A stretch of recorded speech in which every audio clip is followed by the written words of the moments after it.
right, well, it truly is a pleasure for me to be here at the Water Cooler Conference to be among our distinguished panel to talk about meaningful community partnerships and what that means for each and every one of us. I can tell you, for me, community partnerships has been a way of life. I'm a product of the community partnership via the informal networks.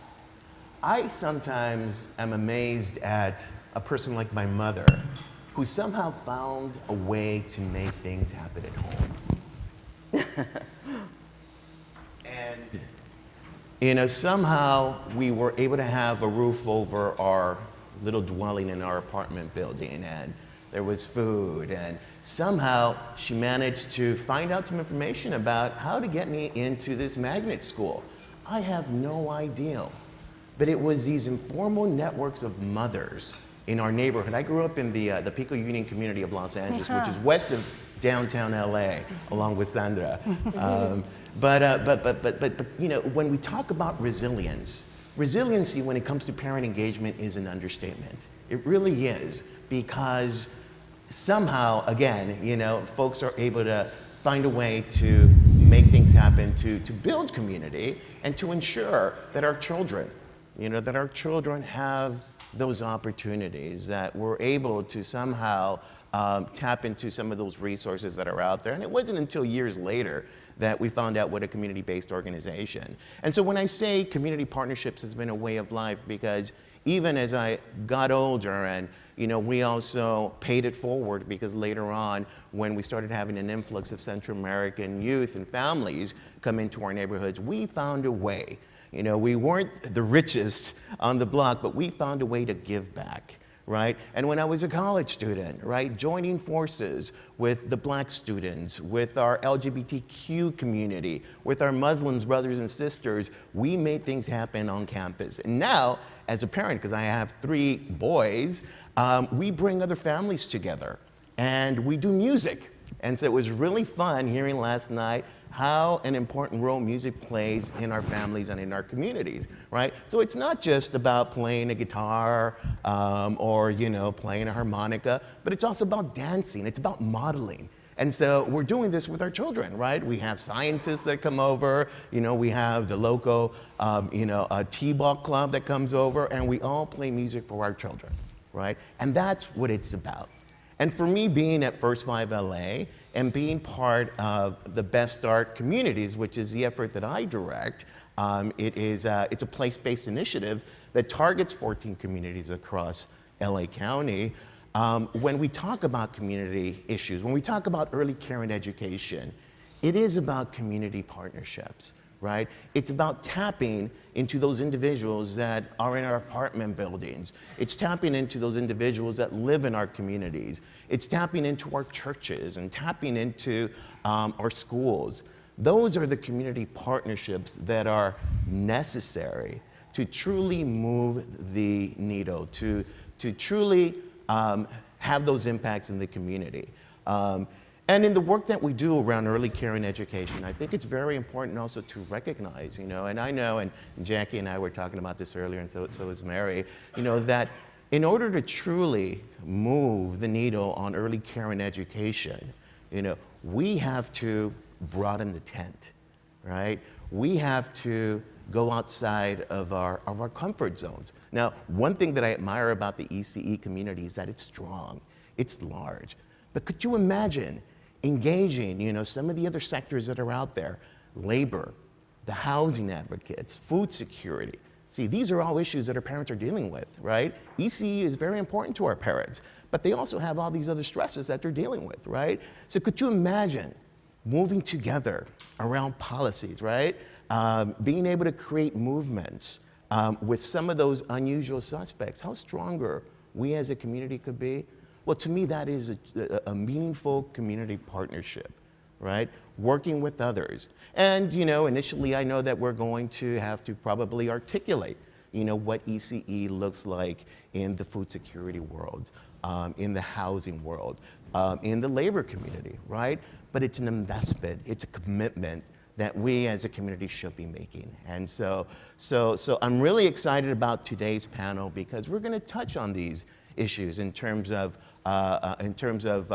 what it means to build a meaningful community partnership to move, to elevate ECE, right? And we're talking right now about the grassroots and some of the other advocates that are out there, but hand in hand also come our legislators, right? It was great seeing Senator De Leon and his commitment. But you know, at the end of the day, our policies, our movements are only going to be as strong as those inclusive community partnerships. And so I thank, again, all of you for being here and for being part of this conversation. And so I would like to start off. I'm going to ask our panelists some questions. And then I'm going to ask our panelists specific questions as well. I will direct those to the specific speakers. But the first question that I wanted to ask our panelists is, why is it important to partner with the community and community-based organizations in the work that's being done across the state in regards to early care and education? So I will start. Who would like to start us off with that? Well, I'll start. Thank you, Jolene. Because I'll be done. I think it's really important to acknowledge that everything you said is dead on in terms of a really good definition of quality. We throw that around all the time, very involved in quality rating information systems and very involved in professional development. And I think we're remiss in really putting a nail on defining quality. And quality is defined by partnership. Quality is defined in that triad of community, parent, and child. From an ecological perspective, children don't grow up in isolation of their community, of their families, of a school system, or in a broader ambient culture. And I think your presentation was dead on. Because it's the ambient culture that is responsible for the healthy development of a child. It's not one entity's job, it's not an ECE job, but if we're gonna get to quality with really good outcomes for kids and a level playing field and access to information and access to the opportunity that we have all been privileged to experience, then we have to look at it from the ecology of the child, and everything is interrelated. You don't go to school in isolation of your community. You don't go to school in isolation of your family. You don't go to school in isolation of the person who's standing in front of you. All your experiences are in that classroom. So what's really important around quality is to think of it from an ecology perspective. Thank you. Sandra? I think obviously we're stronger together, so the more allies we can have, the better. You said, Rafa, correctly that ECE is strong, but it still needs to grow. It's not accessible to all. The quality is uneven. You heard from our great speaker about how uneven things are. So I think we do need more allies, and I think we have to broaden the tent of who we work with. There's also if we care about the outcomes of kids, which is I know what our bottom line is, we also have to care about parents and the quality of their lives. And also there's a huge elephant in the room in these ECE conferences where we don't address the fact that a great deal, a majority of kids, especially in low-income communities, are in family, friends, and neighbor care. And so can we broaden the tent to include them and see what that means? I think in order for the field to continue to advance, because it is advancing and it has great leadership as demonstrated by all of you here, is the more we can connect early ed in the mindset, in the public will, as not a nice to have, but like a must have for education as a whole, so that education actually starts there, not that, oh, there's early ed and then there's the education. So the more we really have to win that battle, otherwise I think we'll always be in this struggle of not having equal access for the families throughout the state. So yeah, we all need each other. We need folks that aren't here as well. Thank you. Yeah. I'll jump in. I really feel like our advocacy is incomplete if we aren't testing our ideas with those who are directly impacted. How will we know if it works? How will we know what the unintended consequences are if we don't ask? And when I was pursuing my master's degree in social work, I did an internship, and it was with a community-based organization. And we were part of the radical social work students, and we were gonna, go out there and do something different. And so on my first day of my internship with a very, very grassroots organization, I came in very bright-eyed and bushy-tailed and came, I am here to help the community. And the first member who I met told me that she had more fear of a social worker than she did of a police officer. And oh my God, that really changed the whole, it just changed everything for me. I really realized the education that I thought I was getting in my master's program, I was really going to be getting with this community. And that the partnership piece is that they, the community can see those who are serving them as a challenge, and that we have power, and we can, in their mind, take away their children, take away checks, make decisions about services they're going to get. It's a powerful role that we play in their lives. And so from that point on, it was really a decision I made that said, I need to be a partner with the community. The community knows what they need. The community knows the reforms that will work and improve their lives and their children's lives. And so that's when I came to Parent Voices. That was sort of the framework that I brought with me. And everything we do, we go to the parents and ask them what they think. It's not revolutionary, it's not rocket science. We just put them around a round table and have a conversation with them. And that's how we push forth our policies. Great, thank you. So I want to talk about the data side of things, but first, yay, radical social work student. I knew you were School of Social Work. So Yes. So my co-director, Emily Putnam-Hornstein, and I are doing something like what Professor McCroskey talked about before. We're linking administrative data collected by the institutions in LA that serve families and kids, so we have a better sense of the patterns that you talked about. We all know them from our own lives, but we don't necessarily know them at a large scale. And when you do that kind of thing, what you get is a kind of a kaleidoscope. Oh my goodness, there's so many of this, there's not so many of that, what's going on?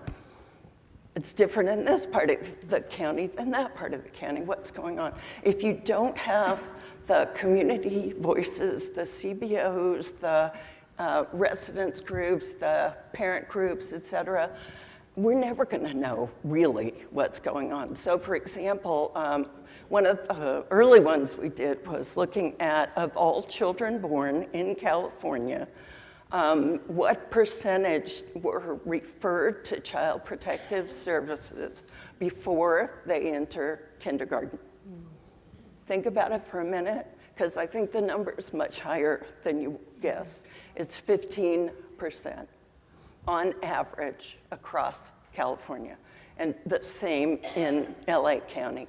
And within LA County, there's big differences, with the highest rates being in the north in the Antelope Valley, almost 21%, and the lowest rates being in the west, about 8%. Well, if we don't have people engaging with us around that data, we won't really understand what's under the patterns and where we can change either our resources, our decision-making, our collaboration, our parent information, our engagement with families, whatever it is that's missing the boat, because I think we all feel that's way too high, and it means we're missing the boat. That the wonderful early ed programs and home visiting programs and early intervention programs we have are not filling in the way that they need to be, so that all families have opportunity. Thank you. A common theme that we're hearing here, is community partnerships need to be inclusive, right? That if we're truly about building stronger families and children, we need to invest in our communities. We need to build stronger communities. What I want to do now is actually tailor some questions to our panelists here. And so I'm going to start off with Sandra. All right. You ready? I'm ready. So the first question is, in Abriendo Purtas' efforts to better prepare families to become advocates for their children. Yes. Love it. Now, you've recently partnered with Ascend to adopt and implement a two-generation approach. Can you share with us what the two-generation approach is, its key elements, how you leverage this strategy as it relates to early childhood education? And most importantly, what is the role that community plays in this? Okay, thank you. That's really does follow up the esteemed speaker's comments, which I found really, really helpful. Two-generation approach invests in human capital, both simultaneously investing in children and parents and adults together. There's not one story about how it's done in this two-gen approach. It's done in a variety of ways. I think it's important before we get into some of the core elements of what a two-gen approach looks like according to the Ascend Fund. There's Head Start has been doing two-gen approaches for 50 years. But before we go into delving into the components, I think it's important to think about how the rungs of the ladder to success that we've all grown up hearing about are farther and farther apart, as our speaker just showed us. And a startling statistic to keep in mind is that of all U.S. families, and I just got this over the weekend from Annie Casey, 43% of U.S. families cannot handle a $400 emergency bill, such as a car repair. So that's really, really telling in terms of the income inequality and what's needed in this country. So the two-gen approach, again, tries to support parents and kids together. It has three key elements. One is that the programs be designed by the families themselves, that they be co-created by the families, that the results of the programs be measured, and that the collaboration be very intentional across systems. Beyond that, the core elements, or what they call the gears, this is their language, not mine, is there's 5 components that they consider. One is, you'll be happy to know, the first is ECE, the second is health, the third is, and these aren't in any numerical order, but just so I can remember them. The third is post-secondary education and employment options. The fourth is very important, social capital, something that exists widely in our communities. And the fifth is economic assets. So these programs work, I'll give you some of the highlights throughout the country. There are 7 states that have adopted two-generation strategies and are piloting them now, Connecticut being the one who's invested the most, and with a specific focus on having fathers who have not been involved in their child's education or in their child's life be able to be involved in their child's life to help with employment, counseling, child support. So it's all of this is new. They're going to measure it in 5 years, but 7 states have adopted it. Also, very recently, the feds issued a Workforce Innovation Act that requires a connection to quality ECE. And the other, I think, prime example that's having a lot of success is home visitation, where people take advantage of the time, that precious time that they have with families, and provide them access to other, whatever their interest is, whether it's post-secondary education, employment, things of that nature. So in terms of Abriendo Purtas, just very quickly, we're part of this effort with the Ascend Fund and the Aspen Institute, but our program, as you might know, was developed by and for parents. So we've heard 1,000 times over what they wanted was un futuro mejor. Que los hijos tengan un futuro mejor del que no tengan que trabajar tan duro como yo trabajé. That our kids have a better future than the one that I have had, that they not have to work as hard manually as I've had to work. So to that end, they asked for supports for them, not just as teachers of their kids or advocates of their kids, but they were very explicit in wanting supports as providers and as adults. So what Abriendo Purtas has been able to do in California specifically is enroll thousands of parents and kids in ACA, inform thousands of parents about their ability, and not everyone qualifies for this, but for earned income tax credit. And it's also been very intentional in creating social capital among the parents, so that leads to greater civic engagement. I can't just leave it there, though, if I have to have another minute. Just One minute, real quick. I think the more relevant question is, what are the challenges? And we know that the teeter-totter of opportunity and access to opportunity and opportunity is so tilted that even though you might provide all of these great supports, there's a need for a lot of policy work around minimum wage, around family paid leave, and given the sort of surreal political discourse that we're all experiencing at the national level, I think families are suffering from a belief into what might be possible in the future. So their civic engagement, the parents' civic engagement, is key to making sure that the policies that affect them get implemented. And to that end, I'm happy to report to be working with Mary on a national effort that will galvanize parent voices to support policies that support their families. So that's in a nutshell. To find out more, because there will be funding opportunities from the Ascend Fund, I would ask you to visit their website, which is Aspen Institute Ascend Fund. Yeah, thank you. On that point, I'd like to direct the next question to Mary Yeah. in terms of the parents and the issues, right?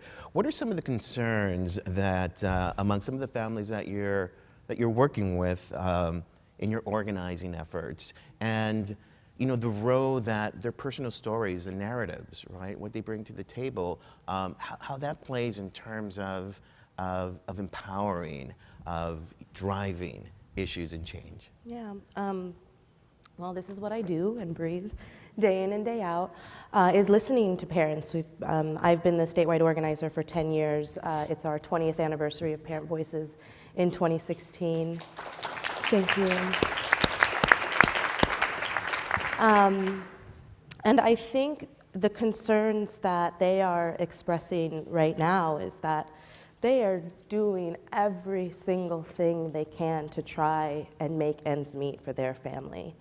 Our members are working multiple part-time jobs. They are carrying a full load at their community college or state university. And they're trying and doing everything they can, and it's still not enough. And I don't think they can take another part-time job. They can't sleep one less hour. They can't add another bus route to their already 3 to 4 buses that they take every day. And so it's really asking us if we see them, if we recognize that what they're doing is enough and that there's something else larger and bigger happening that needs to change, and how we can partner with them to do that. We've been, in the month of February, we do our annual Knowledge is Power budget advocacy trainings, where we talk about what's in the governor's budget, and there was, that was a short conversation.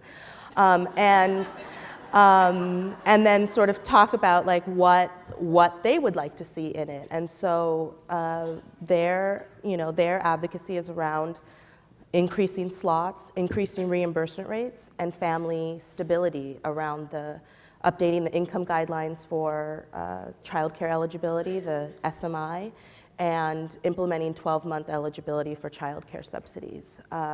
These 4 pieces are critical to reducing the stress and reducing the burdens that they feel like they're carrying on their own. And then it's impacting their children and the lack of time they don't get to spend with their children. We had one mom who grew up loving reading, and she's seeing how her daughter is 6 years old and struggling, and it was because she was on the waiting list for 4 years, but she still had to go work, living in Oakland, working in San Francisco, night shifts in hotels, and it breaks her heart that her daughter doesn't have that same love of reading that she had. And I think, it's easy to, I think she internalizes, of course, that it's her fault, but, why aren't we challenging these employers who are creating these jobs, and the fact that all the jobs that are available are these low-wage jobs? The schedules are changing left and right. And Another thing we did with our parents was to ask them if they could make 20% more of their income and still qualify for a child care subsidy, what would that mean in their lives? And that's because the income guidelines are 10 years old, and if they were updated, you could earn up to 20% more. So the parents started talking about, if I could earn 20% more, I wouldn't have to use my paid sick days because I couldn't pay for gas to get in my car to go to work. Like, why is a parent using paid sick days to stay home because they can't afford gas? It is, I mean, this is the crisis that families are in, and they have a sense of urgency, but I don't know if the field that is out there advocating for them has that same sense of urgency.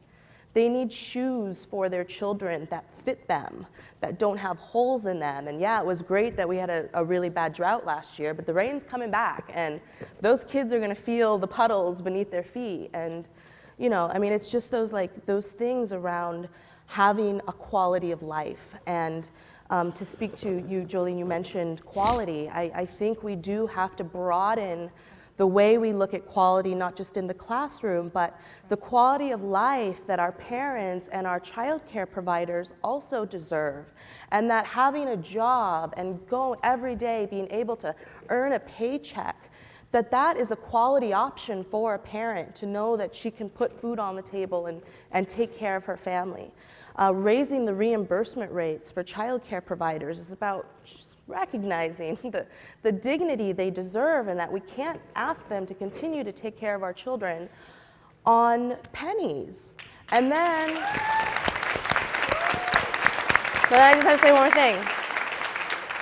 But then we can't go out there and quality improve rating system them also when they're already, like, when they're at their worst position right now. We've got to build up these programs before we start judging them, and that's sorry. And just real quick, about the storytelling piece and the empowerment piece. Our parents are extraordinary storytellers, and, you know, we do effective storytelling workshops with them, but I really want folks to understand that it doesn't stop at storytelling. Their stories aren't just to, you know, bring real life impact to a conversation. Their stories aren't just to pepper a report and talk about how that report impacts that family, or having them stand at a press conference. I mean, these parents have, their expertise is untapped, it's unrecognized, and we really have to shift how we engage parents and really recognize the expertise they bring, and create the opportunities for them to exercise their power and exercise their leadership, because they are phenomenal. And the other piece, just the last thing about empowerment, we don't empower the parents. The power comes from within. And what we try to do at Parent Voices is hold up that mirror to them and try and hope that they see what we see. I am not a single mother that has 3 part-time jobs, that has had to go into my boss's office and ask for a pay cut, or go to my HR department and ask for pay stubs from the last 3 months because I need to recertify for my child care subsidy. I don't know what that is like. And it's showing them the immense leadership they exercise from the time they leave, from the time they wake up in the morning to the time they put their head down on the pillow. There's incredible leadership that's happening throughout that day, and it's reminding them and showing them and acknowledging it, and then sort of that power from within comes out. They feel empowered. They're ready to take action, and I mean, once you light them up, they don't stop. Thank you, Mary. You know, and thank you for reminding us about that sense of urgency, because there is a sense of urgency, you know, and that's why our work is even critically more important, because of what you just shared with us. Yeah. Dr. McCroskey, how do you translate these stories, you know, these narratives in terms of, in the context of, data, and how this informs programs and policies on behalf of children. I ask that because it's important to ensure that the voices of the community are adequately reflected in the data. And that comes out in the Children Data Network, right? So as you consider some of the data that your organization collects, what can members of our audience today do to better advocate for our vulnerable populations of children? And when we talk about vulnerable, we're talking about young people who are immigrants or products of immigration, our foster youth, et cetera, et cetera. Oh, that's simple. No. Because what you raised for me actually was a personal story about the disjunction, and I'll try to bring it to the data too. We'll see. About the disjunction between the sense of urgency that any parent feels when they can see their child isn't getting what's needed and they don't know how to get it. And what happens in institutions, particularly the big ones where you feel under-resourced, you feel undervalued, you feel underappreciated, but you are cushioned from that urgency. So for me, my urgency comes from my own family story. So my family had lots of issues, but one of them was, came to me in a flash. One day when I was about 12 years old, I came home and my mother said, I took your brother in today to get some help. And I said, what happened? And she said, he's not getting any help. What the counselor said to me, to my mother, was, it's your problem, it's not his problem. And she never went back. And so I saw what happened to him. My brother was much later diagnosed with schizophrenia, and later than that committed suicide. It's not that I think that intervention at 10 years old was going to stop schizophrenia. It's that feeling that she had that I tried. I did the best I could to get somebody to reach out to me. And what I got was what felt to her like a slap in the face. So the irony is we both became social workers. And that's why I love the radical part of the social work, not so much the, okay, we're in a big institution and it's fine. And so I think what we're trying to do with the data is not to create real-time data systems, data sharing systems inside government, although I think that's greatly desirable. What we're trying to do is to hold a mirror up, to use your image, to the institutions and to the policymakers and to the people who have some say-so over resources and who collaborates with who and so forth, and say, well, here's what we think is actually going on now. So do I have, we'll see if I can do it for another minute, I don't know.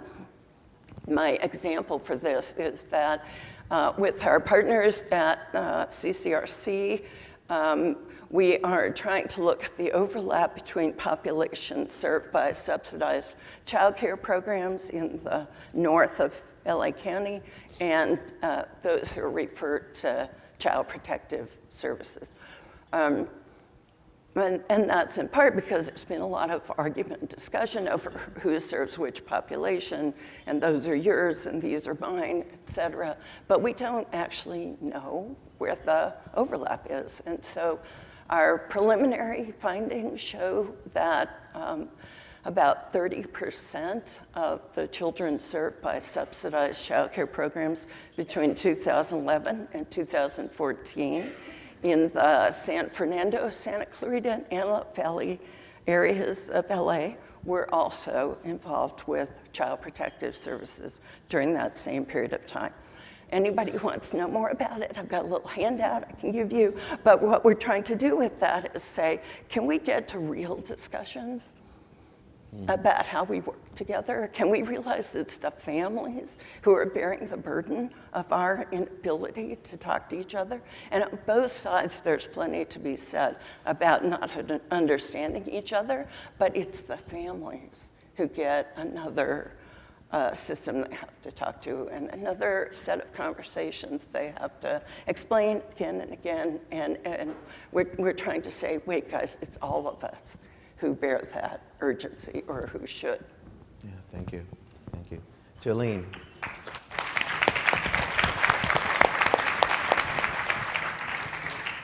Educare Silicon Valley recently opened as the National Educare Learning Network's first site in California.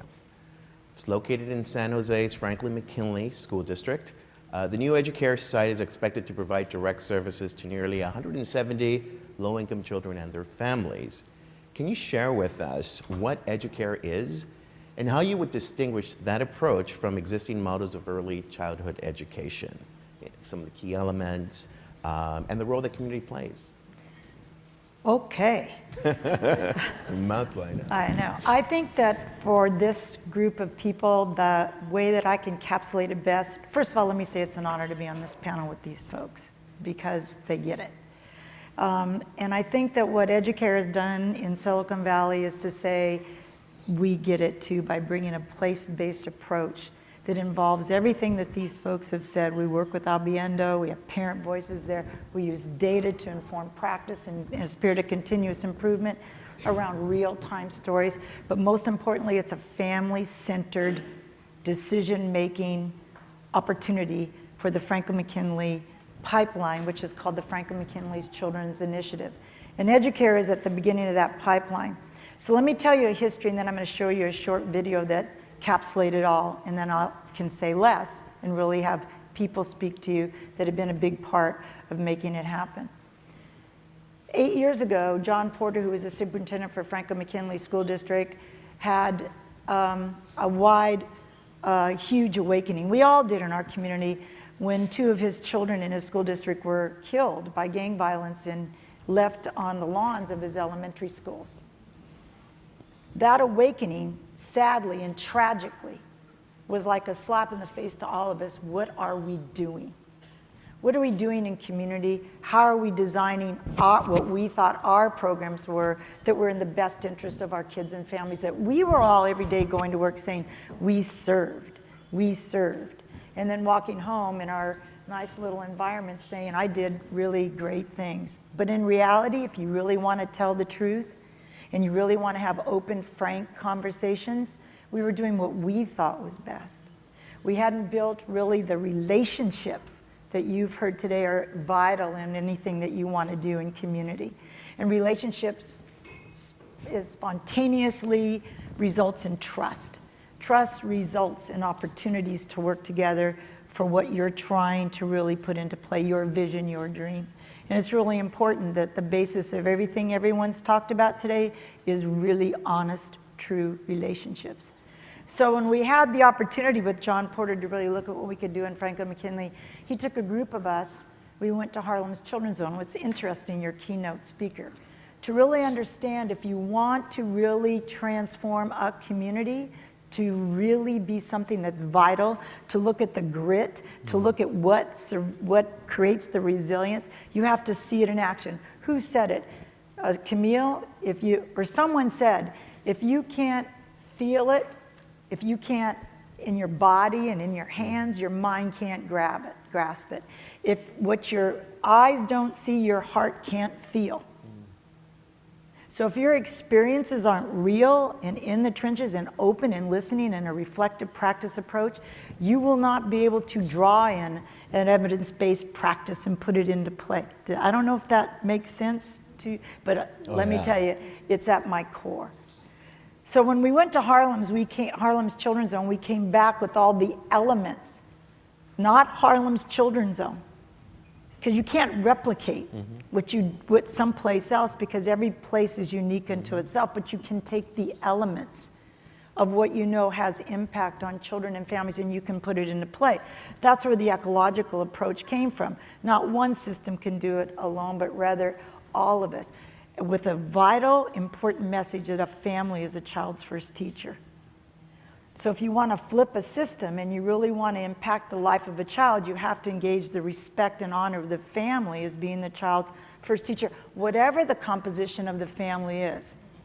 That's why we flipped calling groups mommy and me groups, because we have grandparents and aunts and dads and uncles in those groups really interacting with their children. So you have to understand and not just push things forward as you thought they should be. So we began to implement the Harlem's Children's Zone components in the Franklin-McKinley Children's Initiative, and along came the opportunity with the Educare Learning Network to begin that pipeline with children at infancy because of the research. And the components of quality that are evidenced in Educare every single day are broader than, I like to call it Head Start on steroids, because that's what it is. It takes Head Start to a whole new level of family engagement, family interaction, teacher training, teacher quality, reflective practice, really all the elements that we all know need to be in place, but we don't put them together to have outcomes for kids and families with them in the center.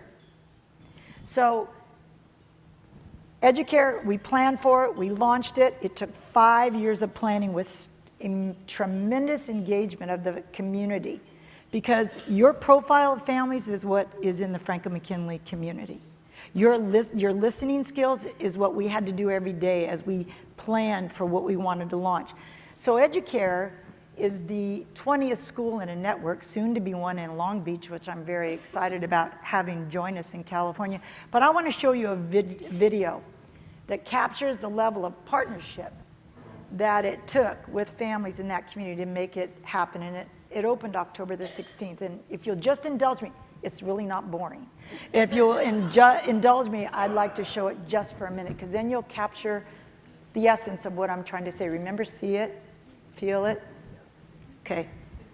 Okay, I if we hope. can roll the video. If not, I'll have to talk a lot more, and you don't want that. Opportunity to impact one community, here we go. one city at a time, to transform early education practices within a county and state, to reform public education policy on a national scale. Core of the program is the instruction, the training, the parent and community engagement that go into preparing our kids to be successful in school. It's 2 minutes. Okay.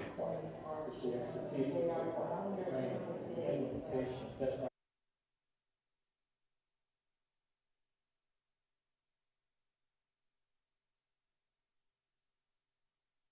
Listen to me.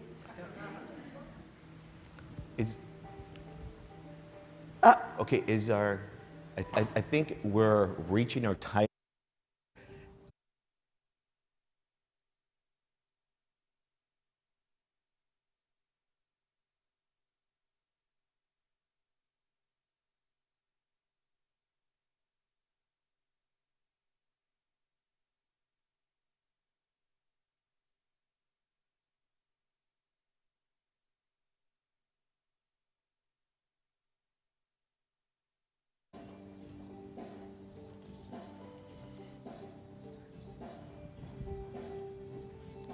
Educare California in Silicon Valley opened its doors in San Jose, marking the first Educare model school in the state of California. After years of planning, collaboration, and fundraising by local, public, private, and community supporters, visions were realized when the community descended onto the Santee Elementary School campus in San Jose's Franklin-McKinley School District to celebrate this historical opening. The brand new 34,000 square foot school is committed to early learning, teacher development, and providing family resources, including career education and training for teens and adults. I think this building and this effort and this opening today stands for something much more, and that's about lifelong commitments of so many people who have applied their passion and energy to get to this result and won't stop until all kids in California get the same strong start. Educare is a research-based program that provides young children living in stressful, impoverished communities for kindergarten. It is a specially designed place that nurtures early learning and sends a bold message about the value of investing in the first 5 years. Partnerships are formed between the public and private sectors to create a more efficient, more effective early learning program and a compelling platform to drive change by showing what quality early learning looks like. I don't think people realize how much collaboration it took to get Educare built and running. They realized that it was a good organization And by working together with great leadership, we were able to make this happen. Early childhood education is critical, is crucial. It addresses poverty, it addresses public safety, and when we deal with it in isolation, then we see that we don't always get the result that we were hoping for. So investment and partnerships are critical to making sure that every community is served and that every child has an opportunity for a bright future. All of Educare is a demonstration of the largest public-private partnership in Santa Clara County.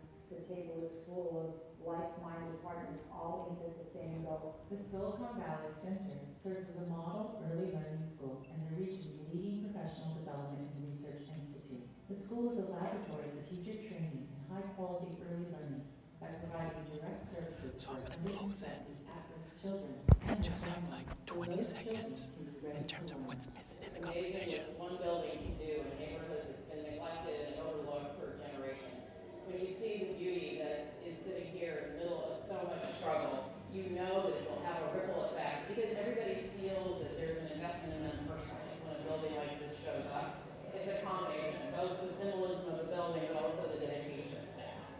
If we want to be serious about breaking the capital poverty, we need to start with quality early childhood education, and it's proven to work. We've got this whole model of a cradle career pipeline. So not just thinking about the first 5 years, but recognizing where the leaders in the community see this just as the first step of transforming our community. Educare changes the equation in education and harnesses the findings of extensive research on the high return on investment garnered from high-quality early learning. Children in Educare schools receive full-day, full-year quality early education designed to help them excel by addressing their academic and social-emotional needs. Here in the Santee neighborhood, where we know kids are being lost, Educare is critical to be able to enable kids to find a path for the future.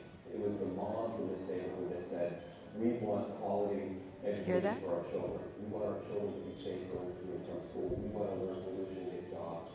We want a safe neighborhood. And it's because the moms in the neighborhood claim their own power. Educare is going to be a tremendous success. And that the impact of this will transform this neighborhood. And so it's a symbol of the future, of how early learning needs to look and how it needs to feel. What it's really about is what goes on every single day in those classes that will help those kids to become different people. It's really the services and the way the classrooms are organized and structured that's the real secret. Studies show that the learning gap for low-income children becomes apparent as early as 9 months of age. Early language skills, as well as social and emotional development and school readiness indicators, are powerful predictors for success in school and life. Extensive research also tells us that changing the first 5 years changes everything. What we're learning in Educare, the data we're getting on our children, all of that feeds into informing public policy writ large. And the more voices you have saying the same thing about what's important, you can actually see the difference. Evidence shows children who receive the care and love that they deserve at the earliest ages are so much better off. Not only are they not using systems that are costly, such as special education and emergency rooms, but they're benefiting by becoming taxpayers, business owners themselves. They vote in bigger numbers. They're more engaged parents. These are the things that are the major ingredients of a healthy community. So the earlier we invest in children, the more likely they'll be invested adults. One of the things that we know in early education as well is quality early learning experiences help to close or even prevent achievement gaps. Educare is an opportunity to train early childhood education teachers to properly prepare children birth through 5 for learning. It's an opportunity to impact one community, one city at a time, to transform early education practices within a county and state, to reform public education policy on a national scale. Core of the program is the instruction, the training, the parent and community engagement that go into preparing our kids to be successful in school and in life. So it's the people that are required. It's the expertise that's required, the training, and the implementation of best practices that really gets what we need. It takes a village to raise a child, and that's manifest here, and that means a lot to me. Today, the ribbon cutting of Educare is beginning. It is not the end. as a call to action to increase our partnerships where everybody can be engaged in what we do, but it's also a call to action on how we expand this to the broader community, to the state, and to the nation.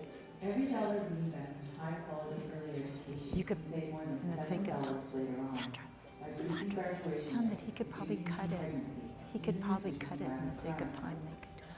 Educare can transform the lives of children, families, and communities across this country. Yeah. We need to invest in our children. They are our future and deserve the best opportunities we can offer them. Help us close the achievement gaps and broaden opportunities for all in this country. Yeah, we can stop now. I think we can probably cut Yeah. it there in the sake of time. Yeah, this is amazing. Amazing. Educare.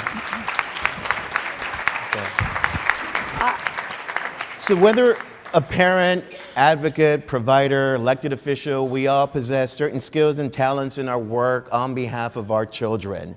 Today's panel discussion has stressed the importance of realizing those assets while working closely with members of the community to better inform our work. As we continue to do this work on behalf of their children, we have a minute left, and I'd want to give each one 20 seconds. What do you think is missing? I know, I'm so sorry. What do you think is missing from this conversation? What should the members of our audience take in terms of who should we be considering in this tent locally? So I'll start with Sandra. Hi. Well, we're in California, a large population of dual language learners, getting more involved in the immigrant rights community, helping inform immigrant families of what their rights are, what they qualify for. And again, I stress that we care about kids. I know everyone in this room does. A large number of kids are in family and friends and neighborhood care. So that has to be part of the equation. We can't go forward without them and expect better results for all kids. Lastly, real quick, parent power. Mm-hmm. I just believe every social movement we've ever seen has been led by those directly impacted by whatever the issue was. And so if we want to have a social movement around childcare, it really has to be led by the parents themselves, and particularly the parents we know are the most impacted, from low-income communities of color, our immigrant and undocumented immigrant families. We have folks who are coming out of prison, the formerly incarcerated, and Prop 47, and reducing felonies to misdemeanors, and how that opens them up to opportunities to get CalWORKs and childcare. We have to just also be willing to step outside of our comfort zones and really broaden the tent to include everybody childcare touches. And Parent Voices is here to help you do that and participate with you. And please give me a call. Great. Jolene? There's an African saying, it's Ubuntu, and it says, basically translated into English, I am because you are.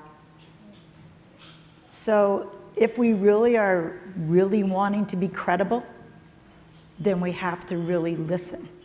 And we have to have the ability to modify beliefs that are where we're stuck in listening to the voices of those we're attempting to work with. And I think that Educare is a shining example. And so how do we take the elements of what's happened in Silicon Valley to transform the way we are, so that I am because you are, and you are, and you are. And that will achieve what you did in your presentation today.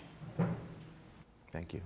Jacquelyn? Oh my goodness. My friend Del Myers, who's a great demographer at USC, has a very complicated set of charts that you can look up that show the decreasing birth rate in California, the increasing out-migration, the decreasing in-migration, basically means that every child we have now is twice as important as they were 30 years ago in terms of our future workforce. So that doesn't let anybody out. Thank you. So data-driven, engaged, urgent, strategic. Those are what meaningful community partnerships are. You're all part of it, and we thank you all. Let's thank our panelists for the wisdom they have shared with all of us. Thank you.